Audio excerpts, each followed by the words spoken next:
A Werewolf Shifter Romance, written by Amelia Hart, Chapter 1. Shattered Vows. The ivory silk dress had cost more than most people's cars, its intricate beadwork catching the afternoon sunlight streaming through the cathedral's stained glass windows. Scarlet haze smoothed her trembling hands over the flowing fabric, her emerald eyes fixed on her reflection in the antique mirror of the bridal suite. At 24, she should have felt radiant, glowing with the joy of a woman about to marry her fated mate. Instead, something cold twisted in her stomach, a premonition she couldn't shake. "You look absolutely stunning, sweetheart," her mother whispered, adjusting the vintage pearl necklace at Scarlet's throat. The older woman's eyes glistened with unshed tears, though whether they were from joy or something else entirely, Scarlet couldn't tell. "Connor is the luckiest man alive." The mention of her groom's name should have sent butterflies dancing through her chest. Connor Whitmore, with his platinum blonde hair and ice blue eyes, had been the object of every she-wolf's desire since they were teenagers. The future alpha of the most powerful pack in the region, he was everything their world valued: strong, wealthy, and devastatingly handsome. More importantly, he was her fated mate, chosen by the moon goddess herself when they'd both turned 18. So why did Scarlet feel like she was walking toward her execution rather than her wedding? "The guests are all seated," announced her cousin Jessica, peering around the doorframe. 200 of the most important wolves in 3 territories. The Whitmore pack spared no expense. She whistled low under her breath. "I've never seen so many alphas and betas in one place. This is the social event of the decade." Scarlet's father, Thomas Hayes, appeared in the doorway, his beta strength evident in his broad shoulders and commanding presence. His usually warm brown eyes held a strange tension as they settled on his daughter. "It's time, princess," he said softly, offering his arm. "Are you ready?" "No," she wanted to scream. Something was wrong, had been wrong for weeks now. Connor had grown distant, their conversations stilted and formal. When she'd tried to discuss it with him, he'd brushed off her concerns with that charming smile that never quite reached his eyes. But what choice did she have? Their engagement had been arranged by their fathers when they were children, sealed when the mate bond had snapped into place 6 years ago. This wasn't just a wedding. It was a political alliance that would unite 2 powerful bloodlines. "I'm ready," she lied, taking her father's arm. The walk down the cathedral's marble aisle felt endless. 200 pairs of eyes tracked her every movement, whispers following in her wake like autumn leaves. The massive stone structure, built specifically for pack ceremonies, seemed to press down on her with its Gothic arches and towering pillars. At the altar, decorated with white roses and silver ribbons, Connor waited in his perfectly tailored black tuxedo. He looked magnificent, as always. His platinum hair was swept back from his aristocratic features, his ice blue eyes scanning the crowd with the practiced ease of someone born to lead. But as Scarlet approached, she noticed something that made her steps falter. Connor wasn't looking at her with love or even desire. His expression was calculating, cold, as if she were a business transaction to be completed. The efficient, Elder Morrison from the Whitmore pack, began the ancient ceremony. His gravelly voice echoed through the cathedral as he spoke of bonds forged by the moon goddess, of destinies intertwined by forces beyond mortal understanding. Scarlet barely heard the words, her attention fixed on Connor's face. She searched desperately for some sign of the warmth they'd once shared, some hint of the passion that had flared between them when they were younger. "Do you, Connor James Whitmore, take Scarlet Rose Hayes as your mate, to honor and protect, to cherish and defend, through all the phases of the moon and beyond?" Connor's jaw tightened almost imperceptibly. The silence stretched for a heartbeat too long, and Scarlet felt her blood turn to ice. Finally, he spoke, his voice carrying clearly through the cathedral's perfect acoustics. "I do not." The words hit Scarlet like a physical blow. Gasps erupted from the congregation, followed by shocked murmurs that grew into a roar of confusion and outrage. Her mother's anguished cry pierced the air, while her father's growl rumbled with barely contained fury. But Connor wasn't finished. He turned to face the assembly, his voice rising with alpha authority that commanded attention. "I cannot bind myself to a mate who is fundamentally flawed. Scarlet Hayes is 24 years old and has never undergone her first transformation. She is defective, unsuitable to bear the children of an alpha bloodline. The humiliation crashed over Scarlet in waves. Every pair of eyes in the cathedral was fixed on her, some with pity, others with disgust, and many with the cruel satisfaction of witnessing someone else's downfall. Her legs trembled beneath the weight of her gown, and she feared she might collapse right there at the altar. This union would weaken the Whitmore line, Connor continued, his voice growing stronger with each word. I will not sacrifice the future of our pack for sentiment. The engagement is dissolved. Elder Morrison stammered, clearly unprepared for such a public rejection. But the contracts, the arrangements, are void, interrupted a new voice. Richard Whitmore, Connor's father and the current alpha, rose from his seat in the front pew. His steel-gray hair was perfectly styled, his expensive suit impeccable, but his smile was as cold as winter steel. My son has made his choice. The ceremony is over. Scarlet stood frozen at the altar, her world crumbling around her. The beautiful dress that had made her feel like a princess now felt like a costume, a mockery of dreams that would never come true. The whispers grew louder. Cruel observations about her condition that cut deeper than any blade. Pathetic, someone murmured. 24 and still can't shift. What kind of Luna would she make? The Whitmore pack dodged a bullet. Unable to bear another second of the humiliation, Scarlet gathered her skirts and ran. She fled down the aisle, past the shocked faces and whispered judgments, through the cathedral doors and into the late afternoon sunlight. Behind her, she could hear her mother sobbing, her father roaring challenges that would go unanswered. Her feet carried her across the manicured grounds of the Whitmore estate, through the gardens where she'd once dreamed of hosting pack gatherings as Connor's Luna. The silk shoes were never meant for running, and she kicked them off, not caring as the expensive heels were swallowed by the ornamental pond. The forest beckoned at the edge of the property, its dark trees offering sanctuary from the nightmare her life had become. Scarlet plunged into the shadows, her wedding dress catching on branches and thorns as she stumbled deeper into the wilderness. She ran until her lungs burned and her legs gave out, finally collapsing beside a moss-covered boulder. Only then did she allow herself to cry. Great, wrenching sobs that tore from her throat like howls of pain. Everything she'd believed about herself, about her future, had been stripped away in front of 200 witnesses. She was defective, unsuitable, unwanted. As the sun began to set, painting the forest in shades of gold and crimson, Scarlet became aware of a strange sensation. The fine hairs on her arms rose, and her breath caught in her throat. Somewhere in the deepening shadows, she was being watched. A pair of golden eyes gleamed from behind a cluster of pine trees, unblinking and intense. They held her gaze for a long moment, before disappearing into the darkness, leaving Scarlet alone with her shattered dreams and the growing certainty that her story was far from over. Chapter 2. Golden Eyes. The forest had never felt so alive, or so dangerous. Scarlet stumbled through the underbrush as twilight deepened around her, her torn wedding dress catching on every branch and thorn. The silk that had once made her feel like a princess now hung in tatters, stained with dirt and her own tears. She'd been walking for hours, driven by a desperate need to put distance between herself and the cathedral where her dreams had died.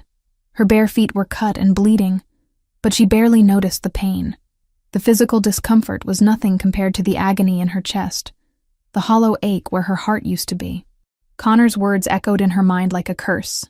Defective, unsuitable, fundamentally flawed. 24 years old and unable to shift into her wolf form, she was indeed an anomaly in their world. Most werewolves experience their first transformation during their teenage years, usually triggered by strong emotions or the full moon. But no matter how many times Scarlet had tried, no matter how desperately she'd reached for that primal part of herself, nothing had ever happened. A branch snapped behind her, the sound sharp in the evening stillness. Scarlet froze, her human senses straining to detect any threat. The forest around her seemed to hold its breath, even the insects falling silent. Another sound reached her ears, a low, rumbling growl that raised every instinct for flight her human body possessed. She turned slowly, her heart hammering against her ribs. 3 pairs of yellow eyes gleamed from the shadows between the trees, reflecting what little moonlight filtered through the canopy. As her vision adjusted, she could make out their shapes. Wolves, but not the noble, controlled creatures of the packs she knew. These were something else entirely. Rogues, wild wolves who had abandoned pack life, living as savage beasts in the wilderness. The largest of the 3 stepped forward, its mangy gray coat matted with mud and worse things. Foam dripped from its muzzle, and its eyes held the maddened gleam of a creature that had lost all connection to its human side. Behind it, the other 2 began to circle, moving with the practiced coordination of predators who had hunted together before. Scarlet's breath came in short, panicked gasps. She had no wolf to call upon, no supernatural strength or speed to save her. Against 3 rogue wolves, a human woman in a wedding dress stood no chance whatsoever. She took a step backward, then another, but her heel caught in the torn fabric of her dress and sent her tumbling to the forest floor. The lead rogue's lips pulled back in a snarl, revealing teeth stained with old blood. It crouched, muscles bunching beneath its patchy fur as it prepared to spring. Scarlet closed her eyes and waited for the end, thinking it was perhaps fitting that her story would conclude the same day it had been so publicly destroyed. The attack never came. Instead, a roar split the night air, not the howl of a wolf, but something deeper, more primal, a force of nature given voice. Scarlet's eyes snapped open to see a massive black shape hurtling through the trees like a living shadow. The newcomer slammed into the lead rogue with bone-crushing impact, sending both creatures rolling across the forest floor in a tangle of fur and fury. The black wolf was enormous, easily twice the size of the rogue's. Its coat was the color of midnight, so dark it seemed to absorb the moonlight rather than reflect it. But it was the eyes that stole Scarlet's breath, molten gold, burning with an intelligence and fury that spoke of perfect control despite the violence of its actions. The battle was swift and brutal. The black wolf moved with a predator's grace, each strike calculated and devastating. The first rogue died with its throat torn out before it could even register the threat. The second managed to rake its claws across the black wolf's shoulder, drawing thin lines of blood, but paid for the small victory with its life as massive jaws clamped down on its spine with a sickening crunch. The third rogue, seeing its packmates destroyed so easily, turned and fled into the darkness. The black wolf let it go, apparently satisfied that the immediate threat had been neutralized. Only then did it turn those burning golden eyes toward Scarlet. She should have been terrified. This creature had just killed 2 wolves with casual efficiency, displaying a level of violence that spoke of years spent in the wild. But as their gazes met across the small clearing, Scarlet felt no fear. Instead, something deep in her chest began to warm. A recognition that had nothing to do with logic and everything to do with instinct. The black wolf approached slowly, its movements careful and deliberate. When it reached her, it lowered its massive head and sniffed delicately at her hair, her neck, her hands.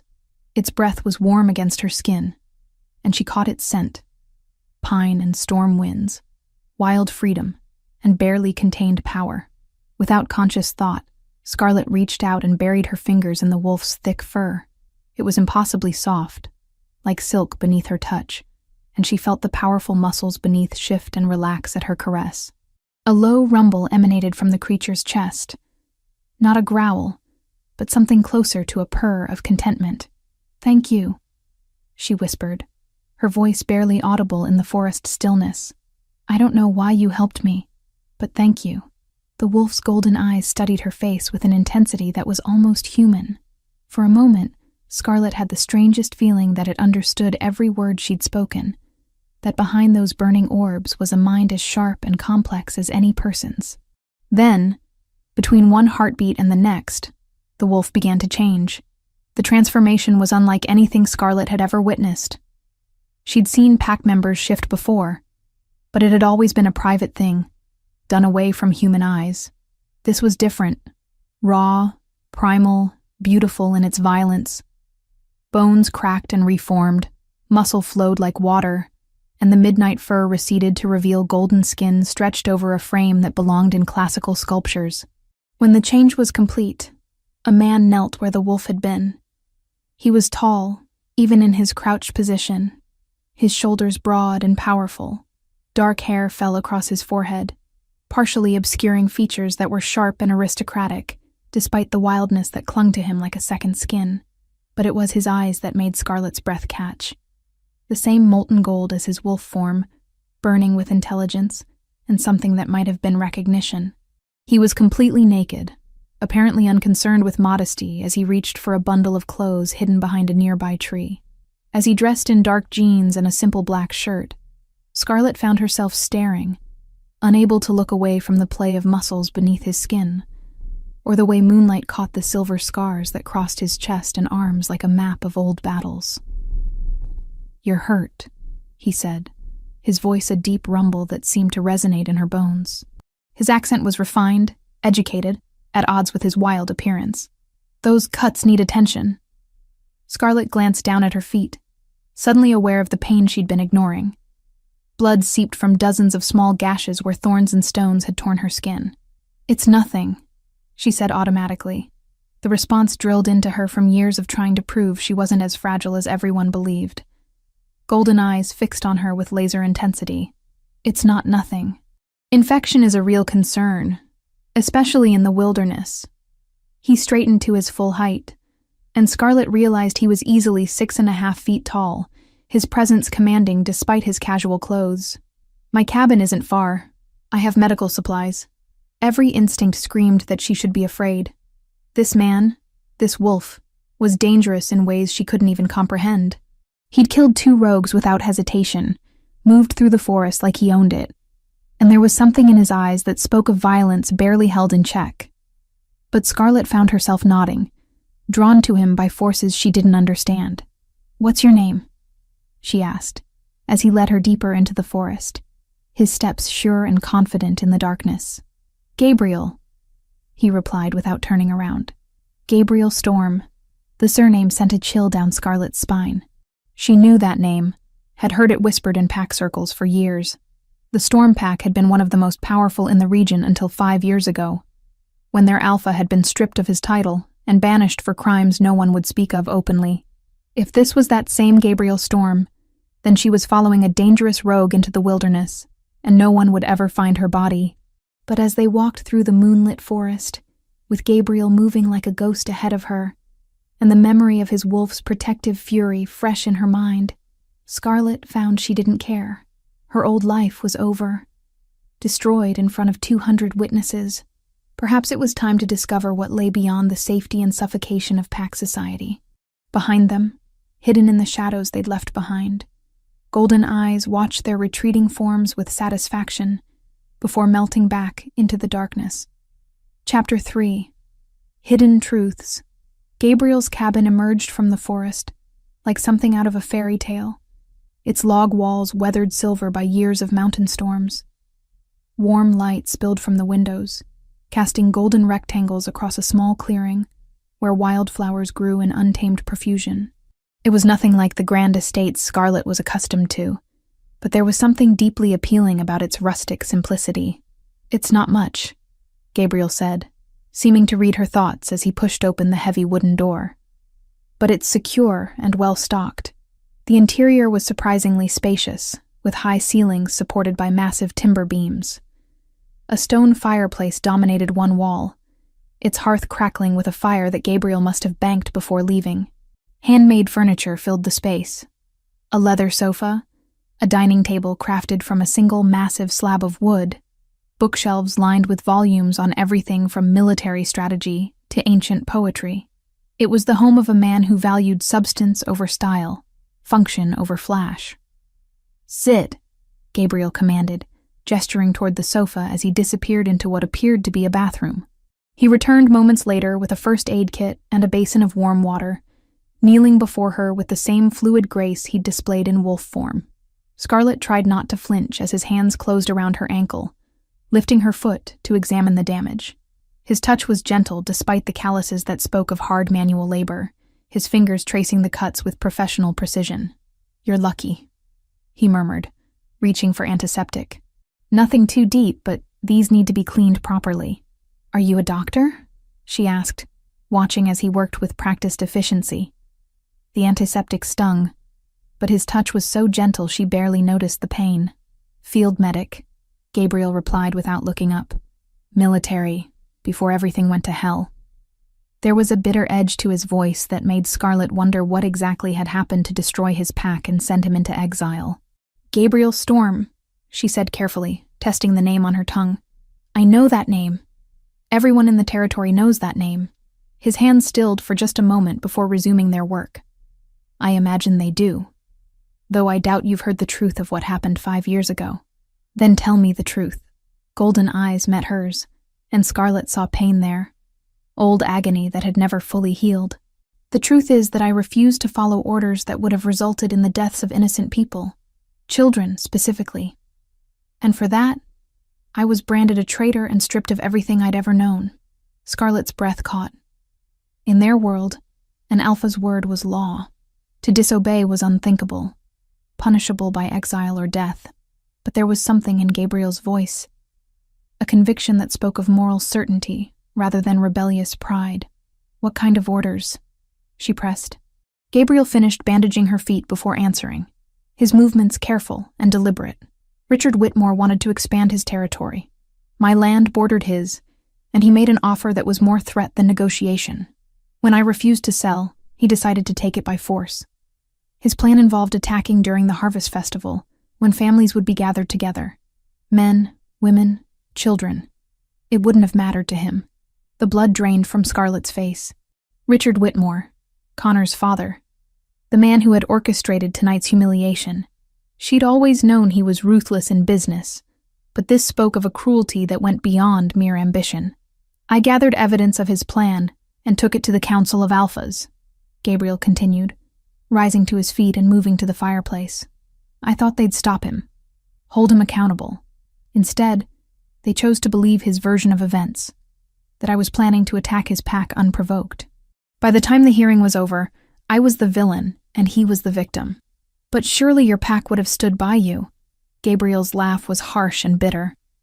Money talks, Scarlet. Richard made them offers they couldn't refuse. Territory, business partnerships, marriages between bloodlines. One by one, they chose security over loyalty. Even my beta, my closest friend since childhood, turned his back on me when the votes were cast. The pain in his voice made Scarlet's chest ache. She'd felt betrayal tonight when Connor rejected her. But that was nothing compared to having an entire pack abandon you when you needed them most. I'm sorry, she whispered. That's unforgivable. Is it? Gabriel turned from the fire to face her, his expression unreadable. Or is it simply the way of our world? The strong survive. The weak are cast aside. Tonight, you learned the same lesson I did 5 years ago. The words hit her like a physical blow. Connor, she breathed. You know what happened. I know that Richard Whitmore's son publicly humiliated his fated mate at their wedding ceremony. I know that half the territory is talking about the defective Hayes girl who couldn't even manage to shift before her 24th birthday. Gabriel's voice was carefully neutral, but his eyes burned with suppressed anger. I also know that you're sitting in my cabin instead of celebrating your wedding night, so clearly the gossips got at least part of the story right. Shame burned in Scarlet's cheeks. I am defective. He was right about that much. What kind of werewolf can't shift? I've tried everything. Full moons, meditation, even having other pack members try to force the change. Nothing works. I'm just broken. Gabriel moved closer, his presence suddenly overwhelming in the confines of the cabin. You're not broken, Scarlet. You're something else entirely. What do you mean? Late bloomers aren't defects. They're rarities. Wolves who don't shift until their 20s or later are often the most powerful of our kind. The delay usually means their wolf is so strong it needs specific conditions to emerge safely. His golden eyes held hers captive. Tell me, have you ever felt her? Your wolf, I mean. Even if you couldn't shift, have you sensed her presence? Scarlet's breath caught. She had felt something over the years. A restless energy that paced behind her ribs during emotional moments. a whisper of instinct that guided her steps through the forest. She'd always dismissed it as wishful thinking, but now, sometimes, she admitted, especially when I'm angry or scared. Like there's something wild inside me trying to break free. Because there is. Gabriel's voice dropped to barely above a whisper, and I suspect Richard Whitmore knew it. This rejection wasn't about your supposed defect, Scarlett. It was about preventing you from discovering what you really are. Before she could ask what he meant, Gabriel closed the distance between them. His hands came up to frame her face, his touch sending electricity racing through her veins. This close, she could see the flecks of amber in his golden eyes, smell the intoxicating scent of pine and storm winds that clung to his skin. "What are you doing?" she breathed, her heart hammering against her ribs. "Something I probably shouldn't," he murmured, his thumb tracing the curve of her cheekbone. "But after watching you run through that forest in a torn wedding dress, after seeing the courage it took to follow a dangerous stranger into the wilderness, I can't seem to help myself." His lips were soft when they touched hers, a gentle exploration that quickly deepened into something more demanding. Scarlett's hands fisted in his shirt, pulling him closer as heat exploded through her system. This was nothing like the chaste kisses she'd shared with Connor. This was fire and hunger and desperate need. Gabriel's arms tightened around her, lifting her effortlessly as he deepened the kiss. Scarlett could taste the wildness on his tongue, feel the barely leashed power in his embrace. For the first time in her life, she felt truly alive, as if every nerve ending in her body had suddenly awakened. A sound from outside shattered the moment, the distant howl of wolves, too organized and purposeful to be natural. Gabriel tensed, his head snapping toward the window with predatory alertness. "We need to go," he said, his voice sharp with urgency. "Now." "What's wrong?" Gabriel was already moving, grabbing supplies from various hiding places around the cabin with practiced efficiency. "Whitmore's patrol. They've tracked you here." He tossed her a pair of boots that were only slightly too large. "Put these on. We have maybe 10 minutes before they reach the cabin." Scarlett's hands shook as she laced the boots, the romantic haze of moments before evaporating in the face of immediate danger. "How do you know it's them?" "Because I've been watching their patrols for 5 years, waiting for them to make a mistake." Gabriel shouldered a pack and checked the bullets in a pistol before sliding it into a holster at his hip. "Tonight, following you was their mistake." As they slipped out the cabin's back door into the forest beyond, Scarlett caught sight of lights moving through the trees. Flashlights and the gleaming eyes of wolves in their shifted forms. The hunt was on, and she was the prey. But as Gabriel's hand closed around hers, leading her deeper into the wilderness with sure and silent steps, Scarlett realized something had changed. She was no longer running from her problems. She was running toward something new, something dangerous and thrilling and utterly unknown. Behind them, the cabin sat empty and innocent in its clearing, giving no hint of the secrets it had sheltered or the passion it had witnessed. By the time the patrol reached it, their quarry would be long gone, vanished into the forest, like spirits of the night. Chapter 4. The Price of Protection. Dawn broke gray and cold over the Hayes family estate, its pale light doing nothing to warm the chill that had settled over the once happy home. Scarlett crouched behind a cluster of oak trees at the property's edge, her borrowed clothes damp with morning dew, as she watched armed guards patrol the grounds she'd once run through as a child. "How many?" Gabriel whispered beside her, his presence a comforting warmth in the crisp air. They'd spent the night moving through the forest, staying ahead of the search parties that combed the wilderness with methodical precision. "8 that I can see," Scarlett replied, her heart breaking as she spotted her mother through the kitchen window. Margaret Hayes sat at the breakfast table, her shoulders shaking with silent sobs while her husband paced behind her like a caged animal. "They're treating my family like prisoners in their own home." Gabriel's jaw tightened as he studied the scene. The guards weren't pack security. Their scents were wrong, carrying the metallic tang of hired muscle, rather than the earthy warmth of wolves. "Mercenaries," he growled. "Richard's not taking any chances." As if summoned by his words, a black SUV pulled up the circular driveway, its tinted windows reflecting the morning sky like dark mirrors. The rear door opened, and Richard Whitmore emerged, his silver hair perfectly styled despite the early hour. He wore an expensive charcoal suit that probably cost more than most people's monthly salary, and his cold smile was visible even from Scarlett's hiding spot. "He's here," she breathed, fear and anger warring in her chest. "What does he want with my family?" "Leverage," Gabriel said grimly. "You disappeared last night, and he needs you back under his control. Your parents are the bait." They watched as Richard approached the front door, flanked by two men whose bulky frames suggested they were more than simple bodyguards. Thomas Hayes answered the knock, his beta authority radiating outward in waves of barely controlled fury. Even from a distance, Scarlett could see the tension in her father's stance, the way his hands clenched and unclenched at his sides. "I can't hear what they're saying," Scarlett whispered, straining to catch even fragments of the conversation. Gabriel closed his eyes, his enhanced senses reaching out across the distance. When he opened them again, his expression was grim. "He's giving your father an ultimatum.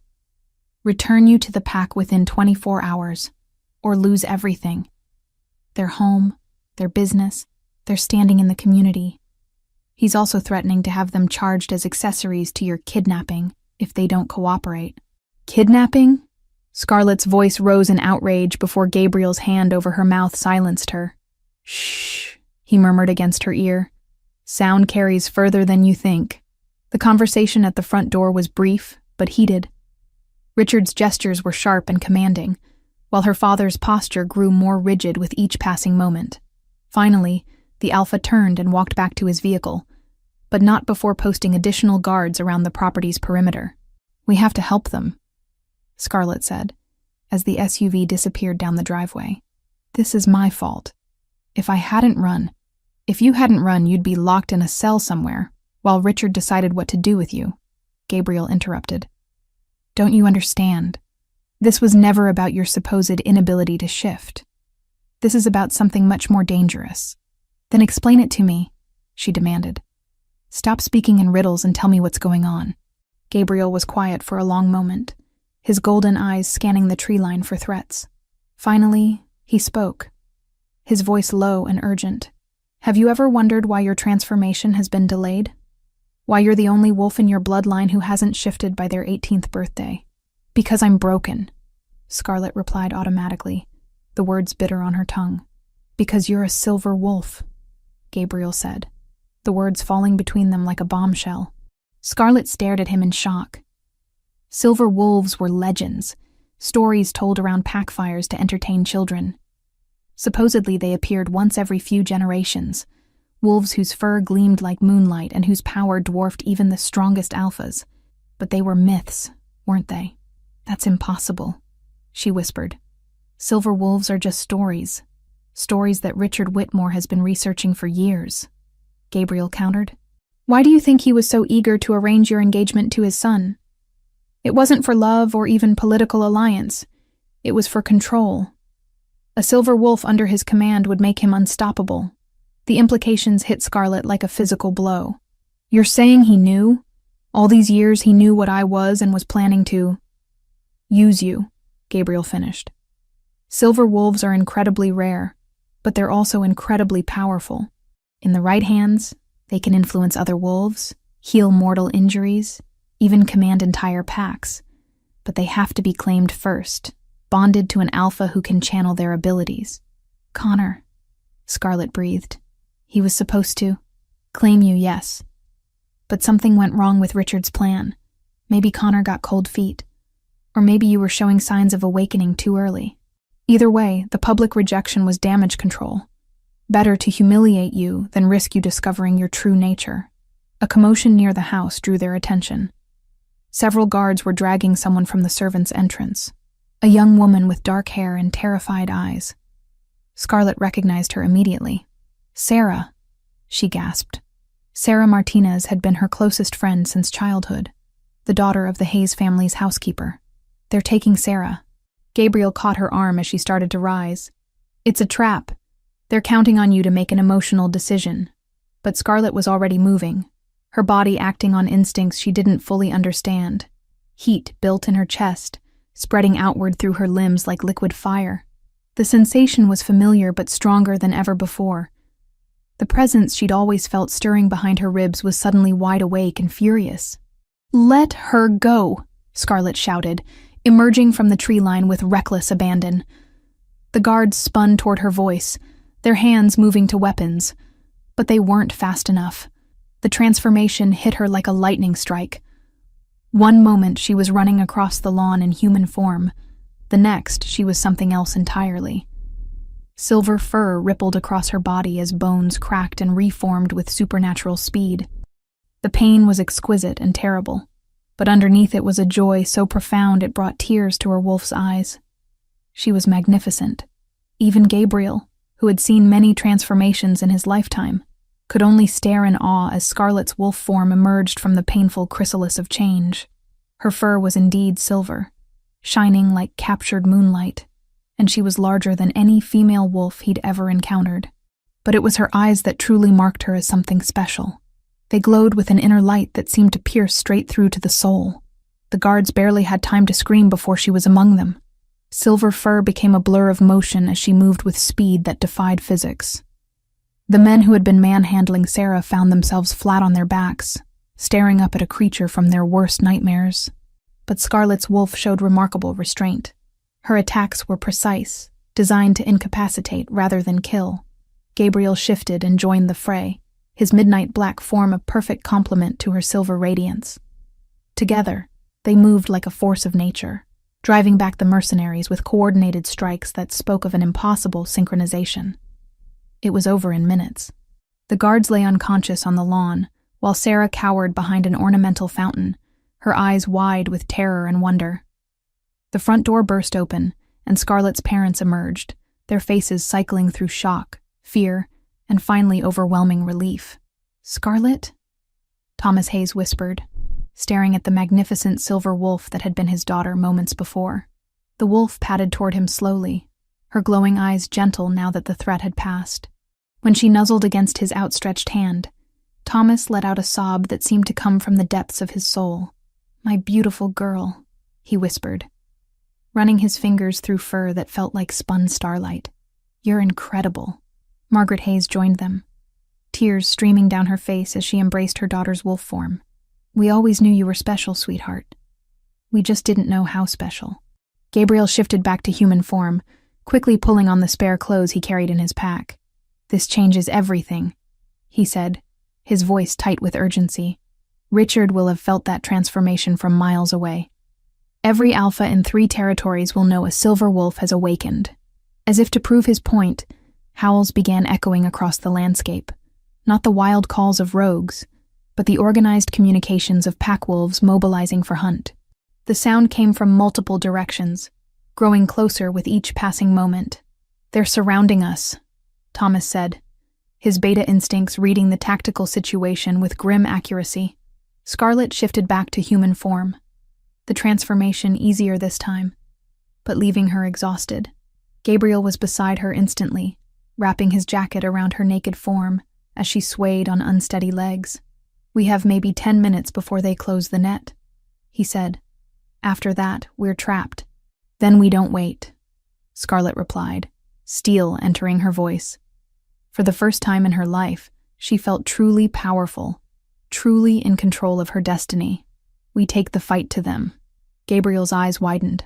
"Scarlet, you don't understand what you're suggesting. Richard has dozens of wolves at his command, trained fighters who won't hesitate to—" "I'm a silver wolf," she interrupted, her green eyes blazing with newfound confidence. "Isn't it time he learned what that really means?" As the howls drew closer, and the net tightened around the Hayes estate, Scarlet felt the last of her old fears falling away. She was no longer the broken girl who couldn't shift, the defective mate who had been publicly humiliated. She was something far more dangerous, a silver wolf who had finally awakened, and she was done running from destiny. Chapter 5. Blood and Silver. The abandoned warehouse on the outskirts of Millbrook had been empty for years, its broken windows and rusted metal siding a testament to the town's economic decline. But tonight, it served a far more sinister purpose. Harsh fluorescent lights buzzed overhead, casting harsh shadows across the concrete floor where Thomas Hayes knelt with his hands zip-tied behind his back. Blood trickled from a cut above his left eye, and his beta strength was suppressed by the silver collar locked around his throat. The metal burned against his skin, its poisonous touch preventing him from shifting or accessing his supernatural abilities. Across from him, Connor Whitmore paced back and forth like a caged predator, his perfect features marred by barely controlled rage. "This is all your fault," Connor snarled, his ice-blue eyes blazing with fury. "Your defective daughter has made me a laughingstock.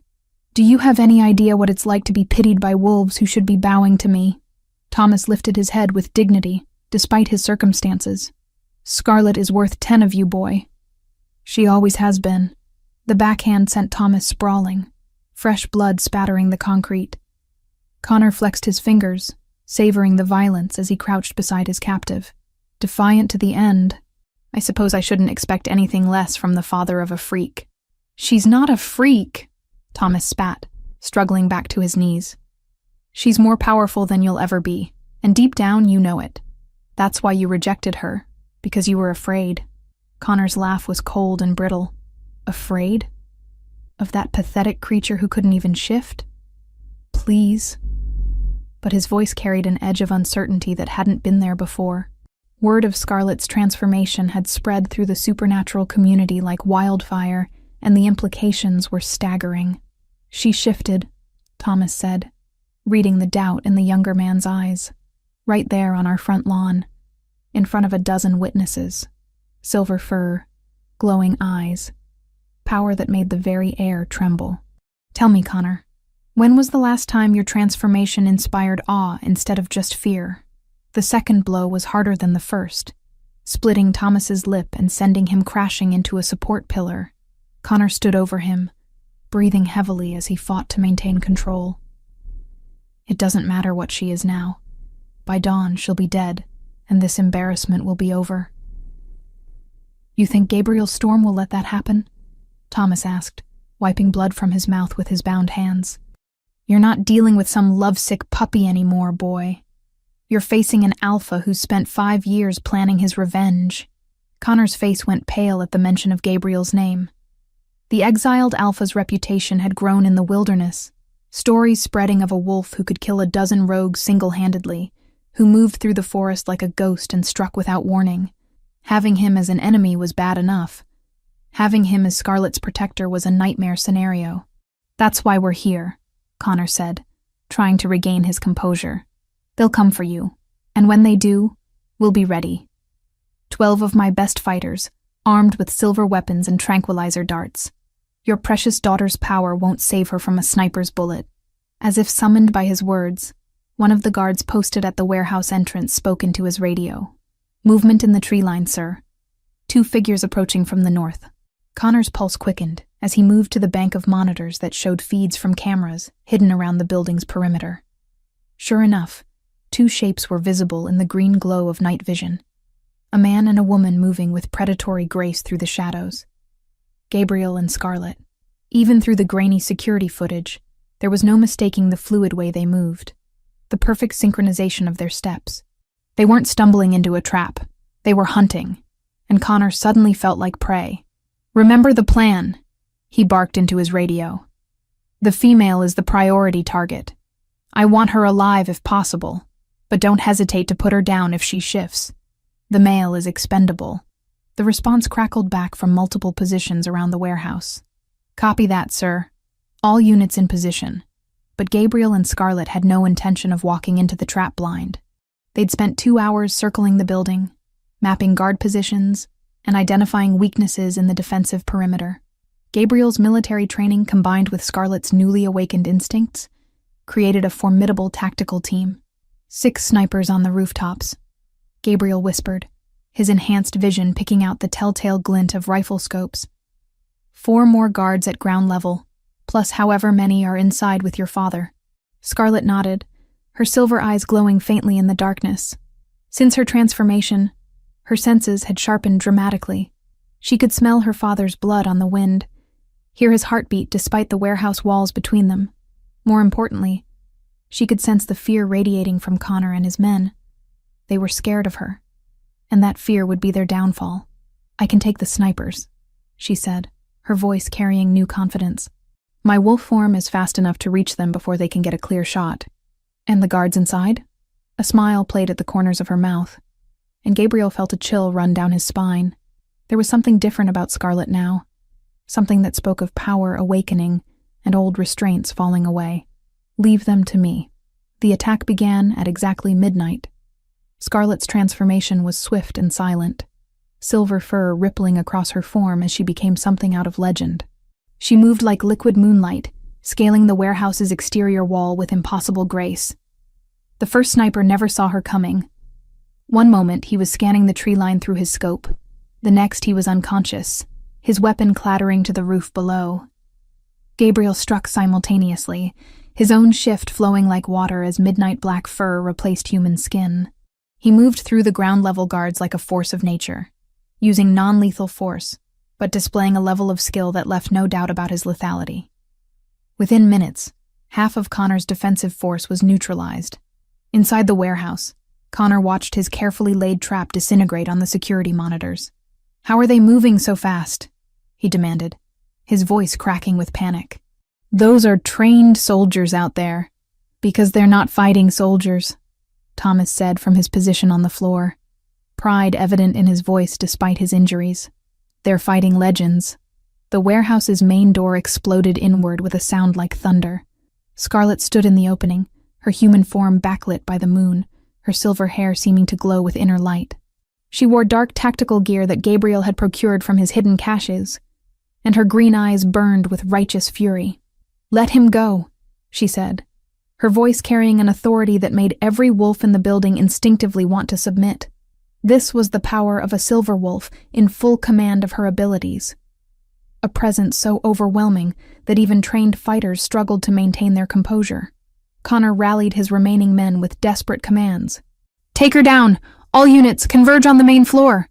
But as they moved to surround her, Gabriel materialized from the shadows behind them. His human form was even more terrifying than his wolf, a predator who had learned to kill in a dozen different ways, his golden eyes reflecting the harsh fluorescent light like a demon's. The battle was swift and brutal. Connor's men were skilled, but they were facing opponents who moved with supernatural coordination. Gabriel's military training combined with Scarlet's raw power created a devastating combination. Silver light began to emanate from her skin as her abilities fully awakened, and the very air around her seemed to thrum with energy. One of the guards managed to get behind her, raising his rifle for a killing shot. But Scarlet spun with inhuman speed, her hand closing around the barrel and crushing it like paper. The man stared in shock at his ruined weapon, before her other hand struck his throat with surgical precision, dropping him unconscious to the floor. Gabriel fought with calculated efficiency, each strike designed to incapacitate rather than kill. But his restraint was wearing thin as he saw the extent of Thomas's injuries, the silver collar that was slowly poisoning the older man's system. When one of Connor's men pulled a knife and lunged at him, Gabriel's response was swift and final. "Stop!" Connor screamed, his voice breaking with desperation. "Stand down, all units! Stand down!" The remaining guards hesitated, caught between their orders and the obvious fact that they were outmatched. In that moment of uncertainty, Scarlet moved. She crossed the warehouse floor in 3 swift strides, her hand closing around Connor's throat with enough pressure to lift him off his feet. "Where's the key to the collar?" she demanded, her voice carrying harmonics that seemed to resonate in every wolf's bones. This was command presence beyond anything they'd experienced. Not the crude dominance of an alpha, but something far older and more primal. Connor's face turned purple as he struggled against her grip. There is no key," he gasped. It's welded shut. Only silver nitrate solution can dissolve it." Gabriel appeared beside them, his golden eyes burning with fury. "Where?" "Safe. In the office," Connor choked out, pointing toward a corner room with his free hand. Scarlet released him, letting him drop to the concrete floor like a discarded toy. "Get it," she told Gabriel. "I'll watch our friend here." As Gabriel disappeared into the office, Connor struggled to his feet, his earlier arrogance replaced by naked fear. "You can't kill me," he said, his voice barely above a whisper. "I'm the heir to the Whitmore pack. My father will—" "Your father set this trap," Scarlet interrupted, her silver eyes boring into his soul. "He sent you here to die if necessary, as long as it got rid of me. You're expendable to him, Connor. Just like I was expendable to you." The truth of her words hit him like a physical blow. Richard Whitmore was indeed capable of sacrificing his own son if it served his greater ambitions. Connor had been so focused on proving himself worthy of his inheritance that he'd never considered the possibility that he might be nothing more than a pawn in his father's games. Gabriel returned with a small vial of clear liquid, moving quickly to Thomas's side. The silver nitrate hissed and bubbled as it contacted the collar, eating through the metal with chemical efficiency.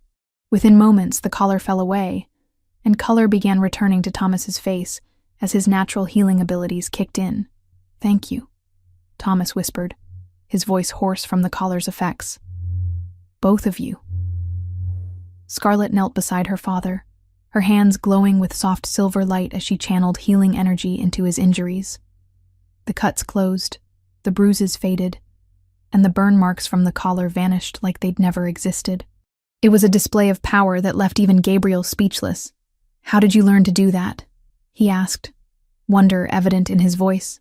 "I didn't learn," Scarlett replied, helping her father to his feet. "It just came naturally.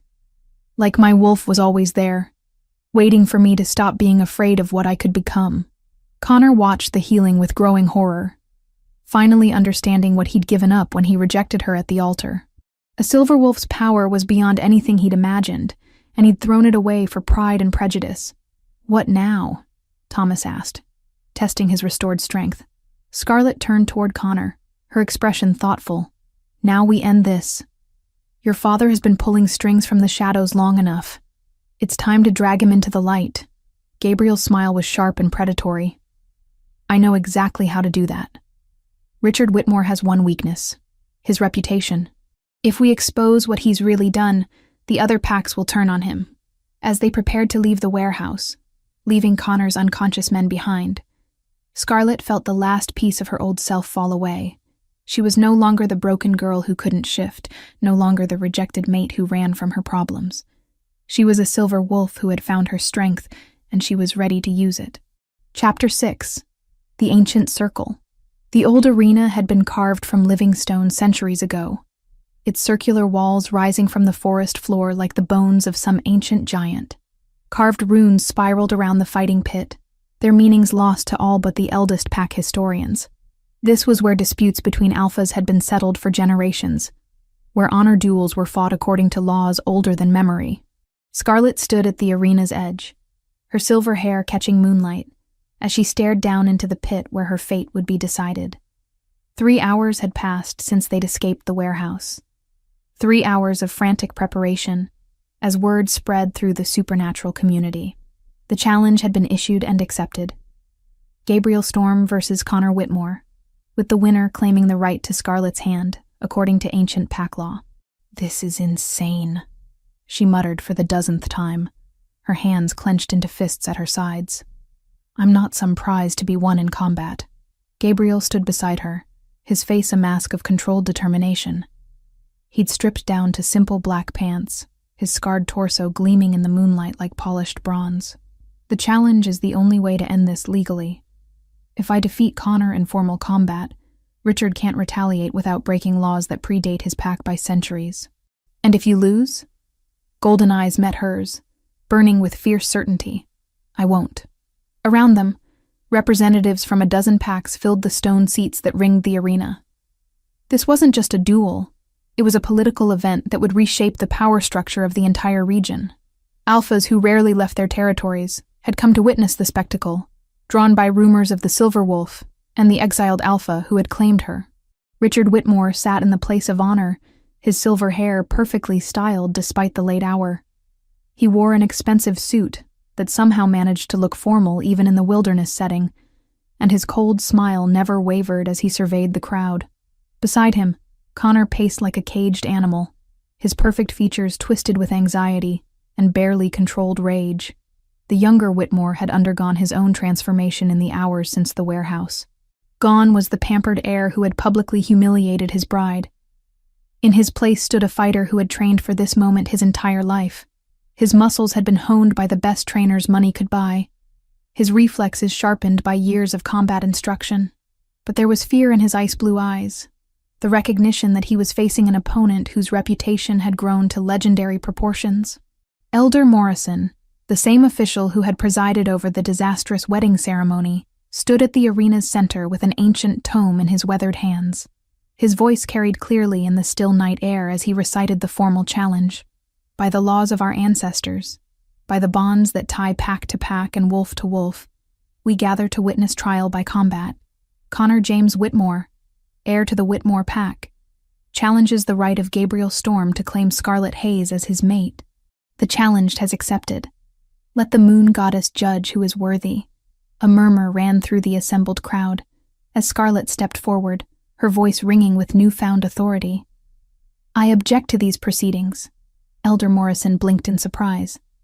Miss Hayes, this is highly irregular. The challenge has been properly issued and accepted according to laws that treat women like property. Scarlet interrupted, her silver eyes blazing with fury. I am not a prize to be won or lost. I am a silver wolf, and I demand the right to speak before this combat begins. Shocked whispers rippled through the crowd. For a woman to interrupt a formal challenge was unprecedented, but no one could deny what she was. The power radiating from her was unmistakable. Ancient, primal, tied to the very foundations of their species. Richard Whitmore rose from his seat, his voice cutting through the murmurs like a blade. The girl speaks out of turn. She is unmated, unclaimed, and has no standing in these proceedings. I have every standing, Scarlet replied, her voice carrying harmonics that made every wolf in the arena feel the urge to submit. I am the last of my bloodline, a silver wolf who has awakened to her full power. According to the oldest laws that predate your pack by millennia, I have the right to choose my own mate. Elder Morrison's face went pale as he consulted his ancient tome, his fingers tracing passages written in languages that few still remembered. She is correct, he said finally, his voice barely above a whisper. The law of the silver wolves supersedes all other claims. They may choose their mates freely, without interference from pack politics or family arrangements. The arena erupted in chaos. Some spectators cheered, recognizing the justice in Scarlet's claim. Others protested, unwilling to see centuries of tradition overturned by a single woman's defiance. But beneath the noise, a deeper current ran through the crowd. Recognition that something fundamental was shifting in their world. Richard's composure finally cracked, his face twisting with rage as he realized his carefully laid plans were unraveling. This is outrageous! I will not stand here and watch pack law be perverted by some girl who thinks she's special because she can shift into an unusual color. Unusual color? Gabriel's voice carried across the arena like a growl of thunder. She is a silver wolf, you fool. The last of a bloodline that your greed and ambition nearly extinguished. Your son rejected her publicly, forfeited any claim he might have had, and now you dare to call her special as if it's an insult? Connor finally found his voice, stepping to the edge of the fighting pit. Enough talk. I challenge you, Gabriel Storm, exiled alpha, murderer, and thief. Face me in combat, and let the moon goddess decide who is worthy. Gabriel's transformation was swift and terrible to behold. His human form rippled and flowed, bones cracking and reforming as midnight black fur spread across his skin. When the change was complete, he stood as one of the largest wolves any of them had ever seen. Easily 3 times the size of a normal shifter, his golden eyes burning like molten metal in the darkness. Connor's own shift was equally impressive, his wolf form revealing the true extent of his physical conditioning. His fur was platinum blonde like his human hair, and his ice-blue eyes held the cold calculation of a natural predator. He was smaller than Gabriel, but faster, his movements precise and economical as he circled the larger wolf. The fight began with explosive violence. Connor struck first, his smaller size allowing him to dart in and rake his claws across Gabriel's shoulder before dancing away from the counterattack. First blood went to the challenger, dark liquid staining Gabriel's midnight fur. But Gabriel's response was devastating. He moved with the patience of an experienced hunter, weathering Connor's quick strikes while looking for openings. When they came, His attacks were precise and brutal, calculated to disable rather than merely injure. The crowd watched in rapt silence as the two wolves circled each other, their movements creating a deadly ballet in the moonlit arena. Connor was skilled. There was no denying that. His trainers had prepared him well for this moment, teaching him to use his speed and agility against larger opponents. But Gabriel was something else entirely. A wolf who had survived 5 years in the wilderness, who had learned to kill or be killed every single day. His movements spoke of hard-earned experience, of battles fought against rogues and predators that would have torn a lesser wolf apart. The turning point came when Connor overextended himself, lunging for Gabriel's throat, in a move that would have ended the fight instantly if it had connected. But Gabriel was ready, twisting aside at the last moment, and catching Connor's front leg in his massive jaws. The crack of breaking bone echoed through the arena, followed by Connor's howl of pain and rage. The younger wolf stumbled, his left foreleg hanging useless as he tried to maintain his fighting stance. Blood flowed freely from the injury, staining the ancient stone beneath his paws. But he refused to submit, his pride driving him forward even as his strength failed. "Yield!" Gabriel's voice rumbled through their mental connection, the kind of communication that was possible between wolves in their shifted forms. "You're beaten. Don't make me kill you."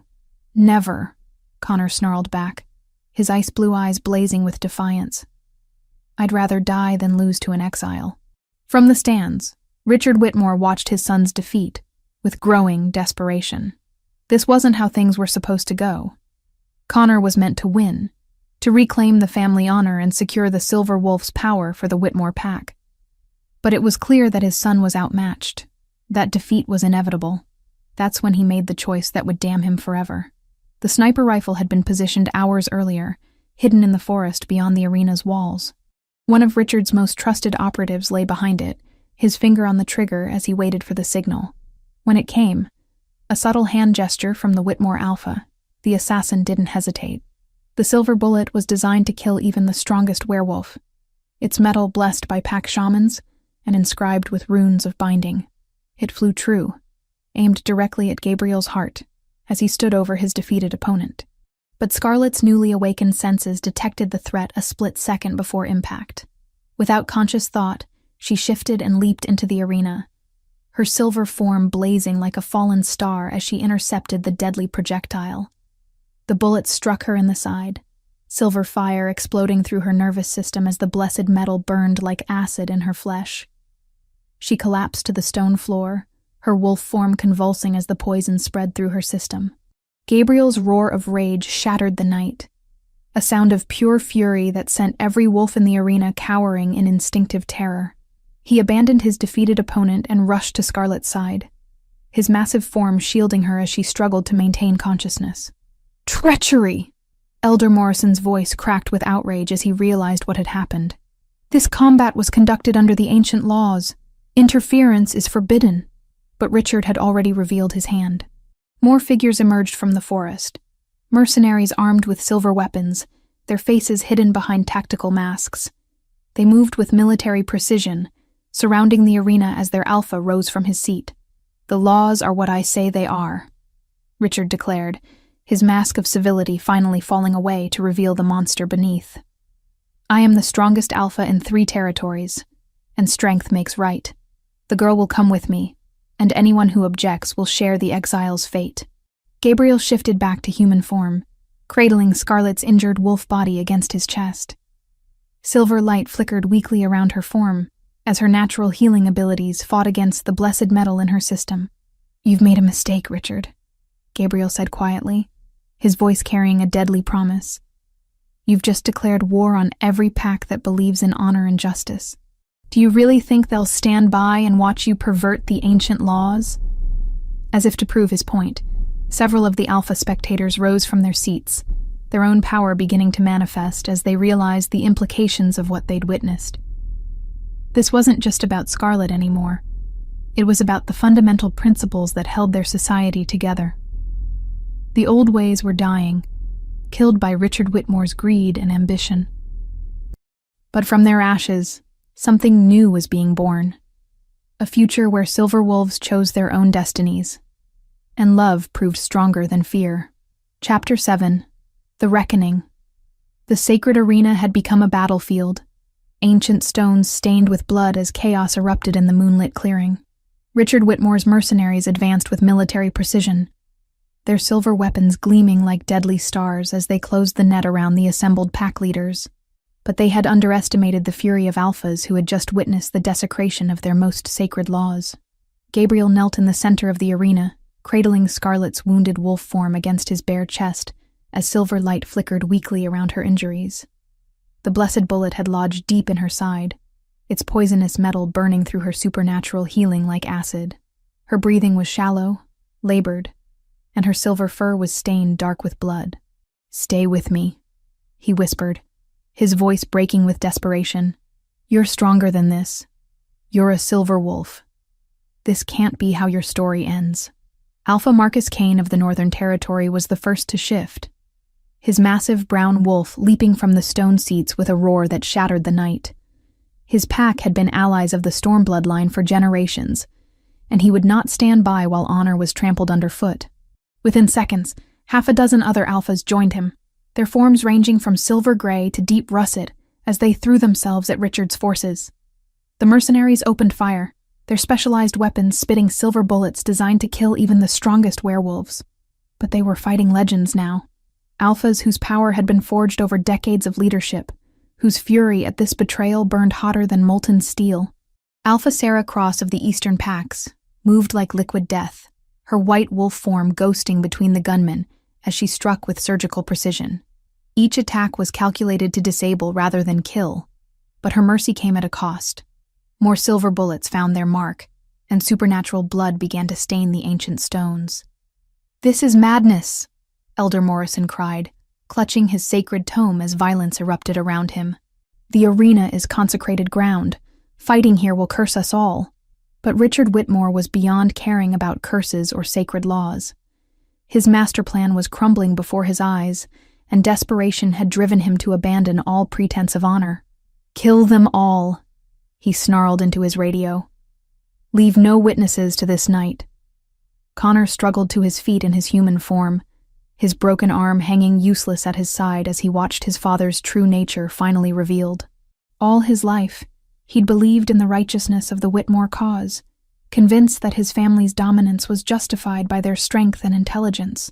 Now he saw the truth. They were nothing more than tyrants who had built their empire on fear and betrayal. "Father, stop this," he pleaded, staggering toward the older man. "You've gone too far. The council will never forgive this breach of sacred law." Richard's backhand sent his son sprawling, blood spraying from Connor's split lip. "The council serves at my pleasure," he snarled. "I made them, and I can unmake them just as easily. As for you, you're no son of mine." A true Whitmore would have finished that exile when he had the chance. Gabriel's attention was torn between the battle raging around them and Scarlet's fading life force. The silver bullet was killing her slowly, its blessed metal spreading poison through her system faster than her supernatural healing could counter it.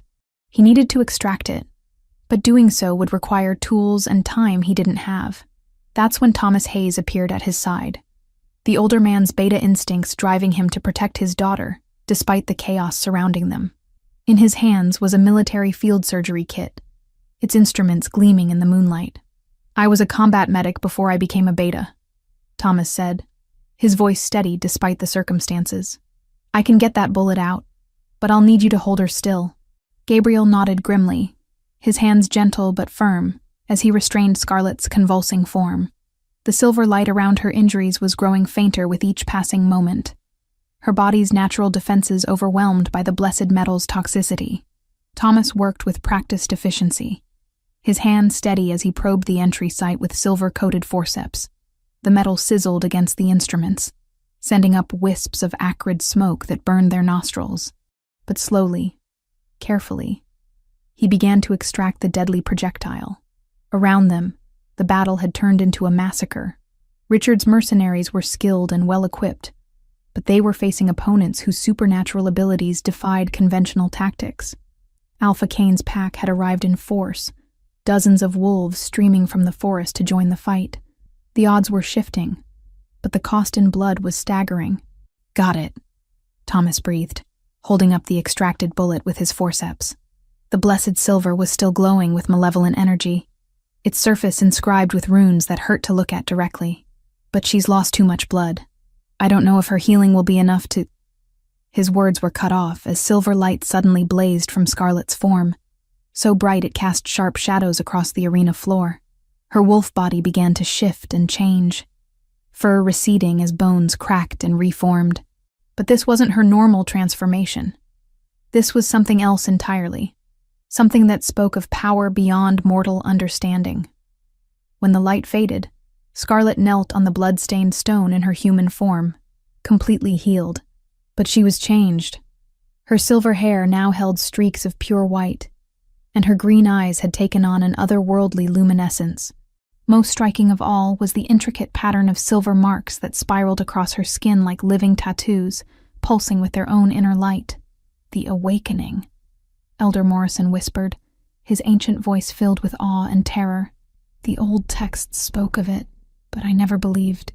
She's become something more than wolf, more than human.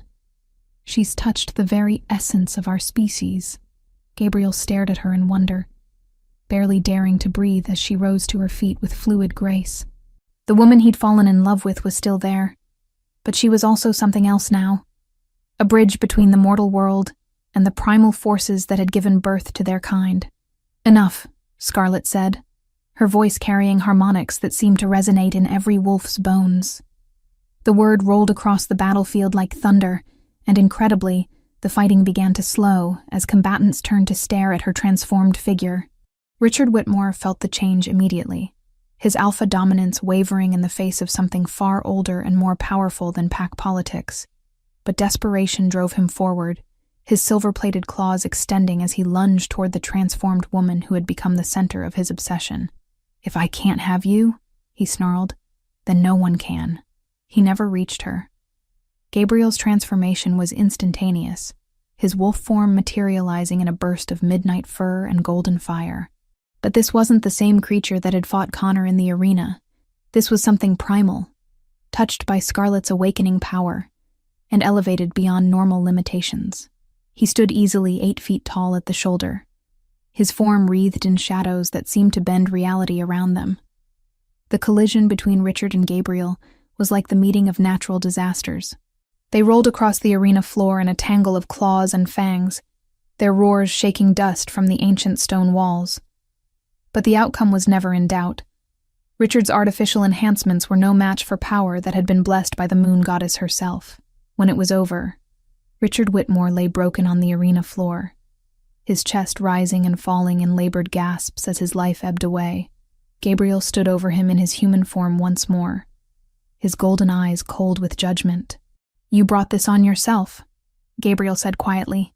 "Your greed, your cruelty, your willingness to break every law that holds our society together. This is the price of your ambition." Richard's response was a wet laugh that sprayed blood across the stone. You think this changes anything? There are others like me, others who won't bow to your pet freak. Then they'll learn the same lesson you did," Scarlet said, moving to stand beside Gabriel.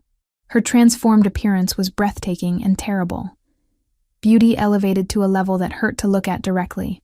"The old ways are dying, Richard. Your pack's reign of terror ends tonight." As if to emphasize her words, Connor struggled to his feet and moved toward them, his face streaked with tears of shame and recognition. "I'm sorry," he whispered, his voice breaking. "For everything. For the wedding. For believing his lies. For being too weak to see the truth." Scarlet studied him with those luminous eyes, seeing past the surface arrogance to the broken young man beneath. "Your father poisoned you against compassion, but that doesn't excuse what you did. The question is, what will you do now that you know better?" Connor fell to his knees before her, his submission complete and absolute. "Whatever you command. I'll spend the rest of my life trying to atone for what my family has done." Around them, the surviving mercenaries had laid down their weapons, overwhelmed by the supernatural display they'd witnessed.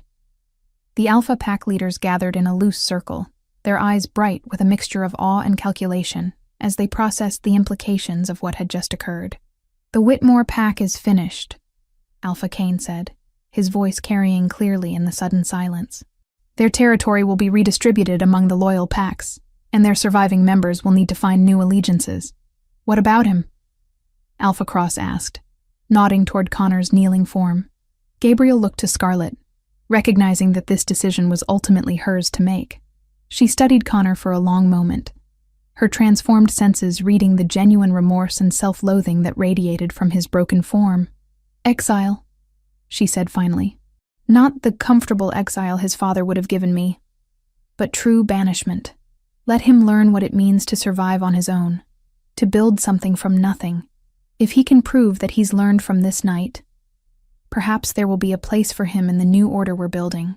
Connor nodded through his tears, accepting the judgment with something approaching relief.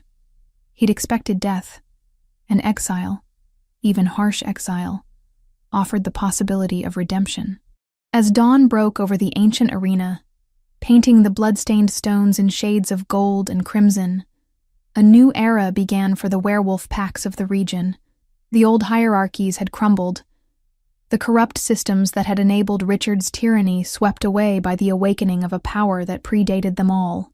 Elder Morrison stepped forward with his ancient tome, his weathered hands trembling as he prepared to perform a ceremony that hadn't been conducted in over 3 centuries. "By the light of the dawn and the witness of the assembled packs," he began, his voice carrying ancient authority, "I proclaim Gabriel Storm and Scarlet Haze as true mates, blessed by the moon goddess herself. Let no force on earth or beyond dare to separate what has been joined in blood and starlight." The assembled alphas howled their approval, their voices rising in harmony as the sun climbed higher into the morning sky. But beneath the celebration was the recognition that this was only the beginning. There would be challenges ahead, other tyrants who would test the new order they were building. But they had something now that they'd never possessed before. A silver wolf who had awakened to her full power, and an alpha whose love had proven stronger than death itself. Together, they would reshape their world, building something better from the ashes of the old corruption. The age of the Silver Wolf had begun. Chapter 8. Silver Dawn. 6 months had passed since the night that changed everything, and the forest clearing where Gabriel and Scarlet had chosen to build their new life was alive with the sounds of construction and laughter. Where once only wilderness had stretched between ancient oaks, now stood the foundation of something unprecedented. A pack settlement built on principles of equality and mutual respect, rather than dominance and fear. Scarlet stood on the porch of their newly completed cabin, her hand resting protectively over the gentle swell of her abdomen where their child grew. The silver marks that had appeared during her awakening still decorated her skin, but they'd settled into more subtle patterns that caught sunlight like captured starfire. Her pregnancy had been detected early by her enhanced senses, and the joy it brought was visible in every smile she shared with Gabriel.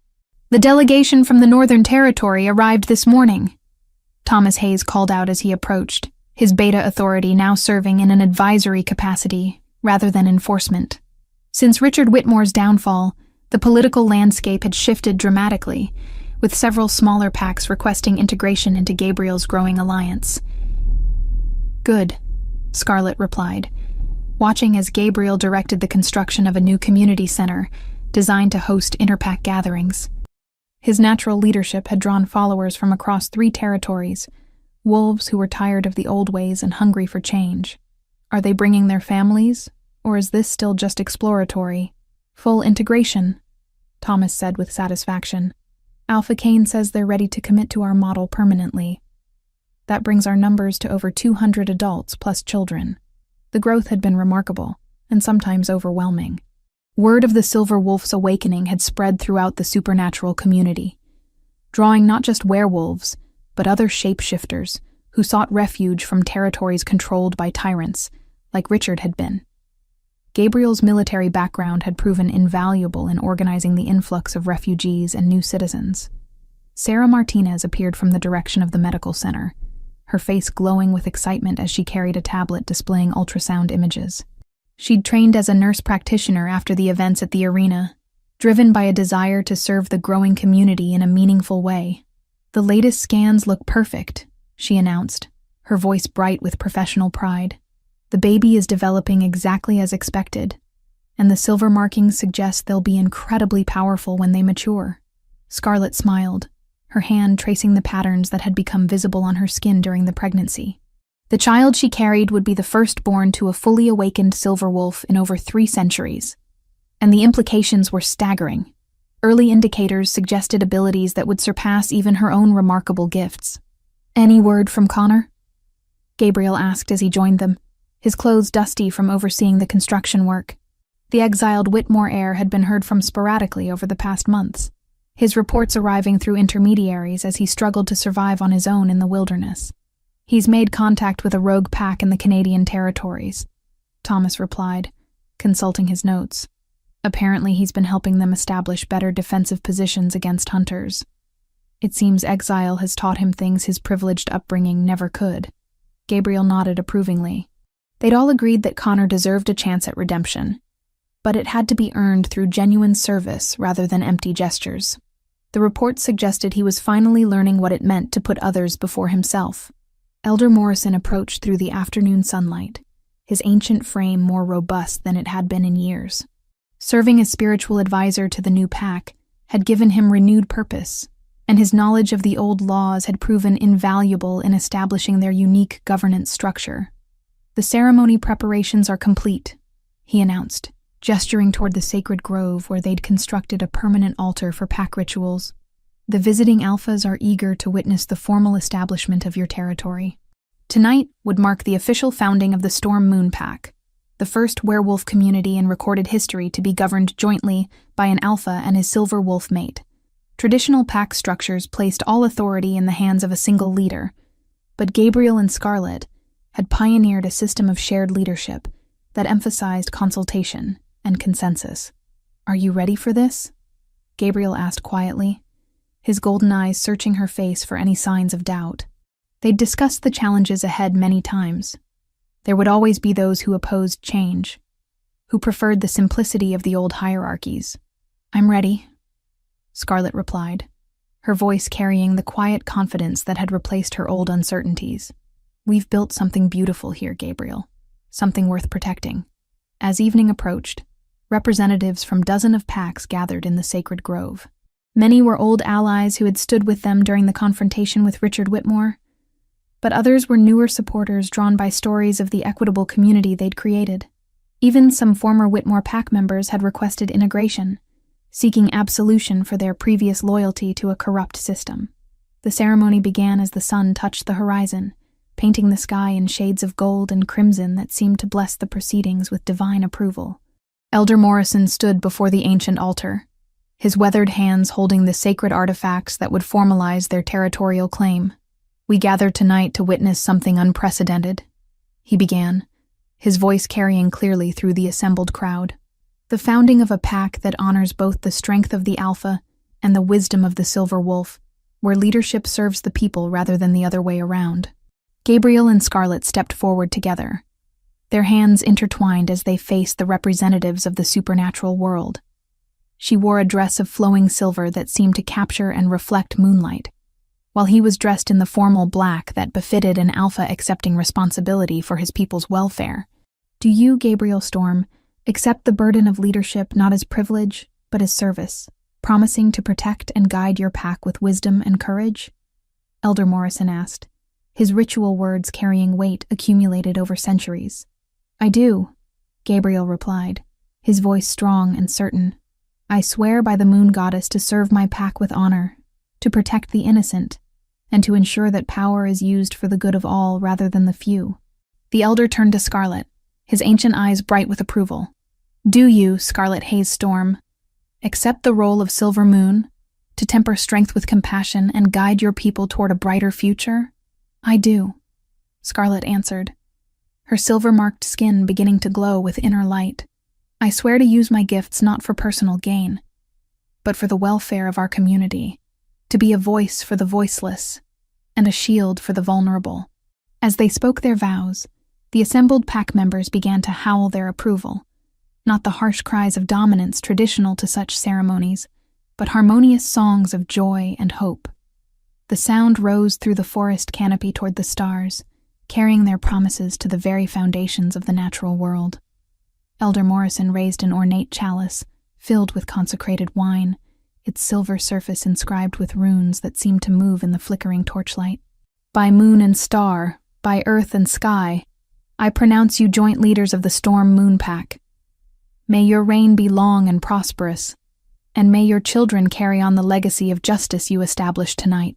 Gabriel and Scarlet drank from the chalice together, the ritual wine warm and honeyed on their tongues. As they did, Scarlet's silver marks blazed brighter, and Gabriel's eyes took on an inner golden fire that spoke of power shared rather than hoarded.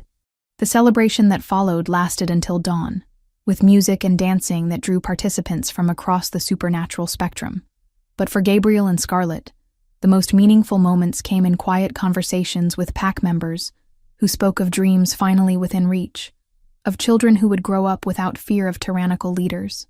As the first light of morning painted the eastern sky, they stood together on their cabin porch, watching their community settle into sleep after the night's festivities. Their hands rested together on Scarlet's growing belly, feeling the strong kicks of the child who would inherit this new world they'd built. "Do you think we'll be able to maintain it?" Scarlet asked quietly, her voice thoughtful as she considered the challenges ahead. "There will always be those who prefer the old ways, who see our methods as weakness rather than strength." Gabriel's arms tightened around her, his chin resting on the top of her head as he considered her words. "We'll face opposition," he agreed. "But we have something the old tyrants never possessed, a community built on genuine loyalty rather than fear. Our people stay because they want to be here, not because they're afraid to leave."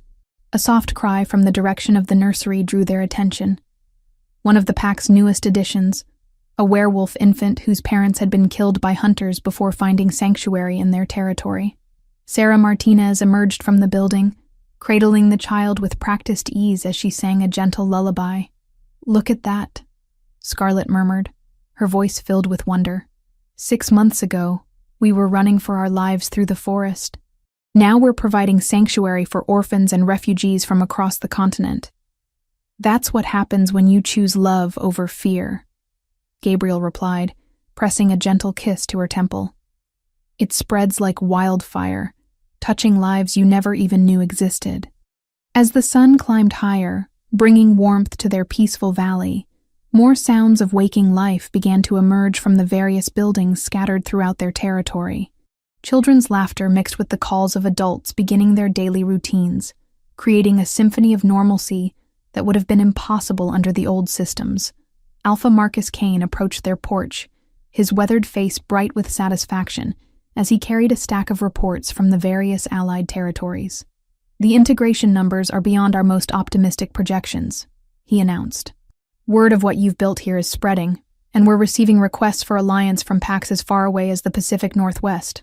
Growing too fast can be dangerous," Gabriel warned, his military mind already considering the logistical challenges.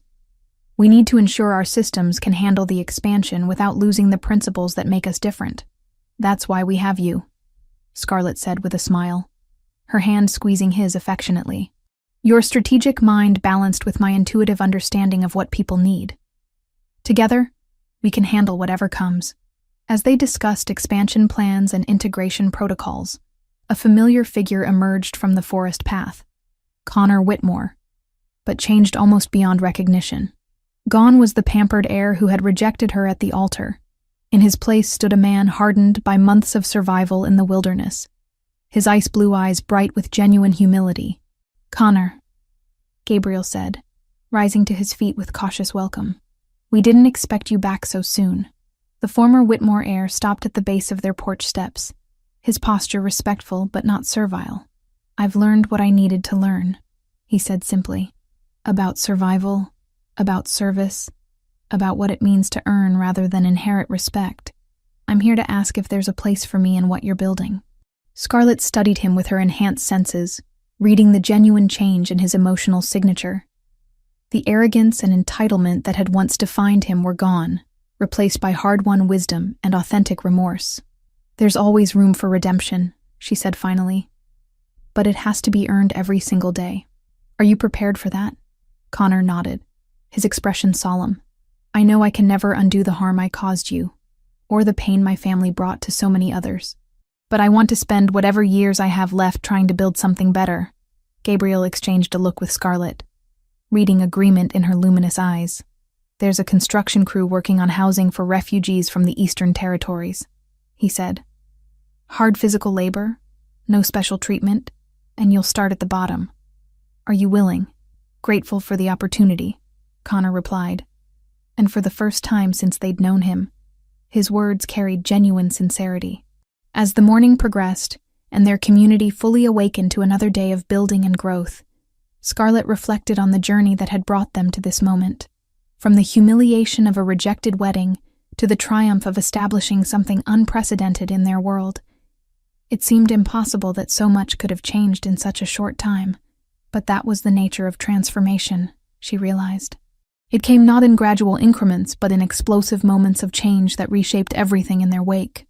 Her awakening as a silver wolf, Gabriel's evolution from exile to leader, even Connor's journey from privileged heir to humble seeker of redemption. All of it had happened because they'd chosen to embrace change rather than cling to the familiar. "What are you thinking about?" Gabriel asked, noticing her contemplative expression. "The future," she replied, her hand moving to rest on their unborn child. "This little one is going to grow up in a world we're still creating. I want to make sure it's worthy of them." Gabriel's smile was warm and confident, reflecting the certainty that had carried them through every challenge they'd faced.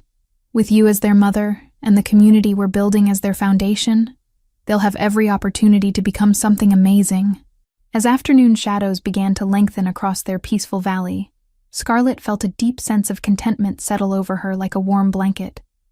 The future stretched before them, full of challenges and opportunities in equal measure, but they would face it together. Alpha and Silver Wolf, leader and guide, partners in every sense of the word. The age of tyrants was ending, and the dawn of something better had begun. In the months and years to come, their child would inherit a world where strength served compassion, where leadership meant service, and where love had proven more powerful than fear. It was, Scarlet thought, as she watched the sun set over their thriving community, exactly the kind of future worth fighting for.